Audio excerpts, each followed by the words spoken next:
আজ বিউলির ডাল রান্না করলাম। আলু পোস্তর সঙ্গে বিউলির ডালের জুড়ি মেলা ভার। বিউলির ডাল, মৌরি, আদা, ফোড়নে দেব গোটা মৌরি, শুকনো লঙ্কা আর একটা তেজপাতা। ডাল ভালো করে ধুয়ে নেব 3-4 বার করে জল পাল্টে পাল্টে। এবার কিছুক্ষণ সময় ডালটা জলের মধ্যেই ধুয়ে রেখে দেব।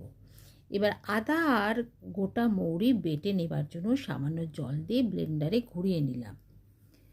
ডাল সিদ্ধ করব প্রেসার কুকারে। পরিমাণ মতো জল, সামান্য হলুদ, নুন দিয়ে 2টো সিটি আসা অবধি রান্না করব। প্রেসারের ভাপটা আপনা আপনি রিলিজ হয়ে গেলেই ডাল সিদ্ধ হয়ে যাবে। বিউলির ডাল সাধারণত পাতলা করে রান্না করি, কারণ ঠান্ডা হয়ে গেলে বেশ ঘন হয়ে যায়। সর্ষের তেলের মধ্যে মৌরি, তেজপাতা, শুকনো লঙ্কা আর সামান্য হিং কিন্তু অবশ্যই দেবে, তাহলে খেতে খুব ভালো লাগে। ফোড়নে দিয়ে আদা মৌরি বাটাটা একটু ফোড়নের মধ্যে নেড়ে চেড়ে নিয়ে এবার সিদ্ধ করার ডাল দিয়ে ভালো করে ফুটিয়ে নেব। সামান্য নুনও দিয়ে দিলাম। এই সময় টেস্ট করে দেখে নিতে হবে নুন, ঝাল, স্বাদ, গন্ধ ঠিকঠাক আছে কি না। ব্যাস, বিউলির ডাল হয়ে গেল।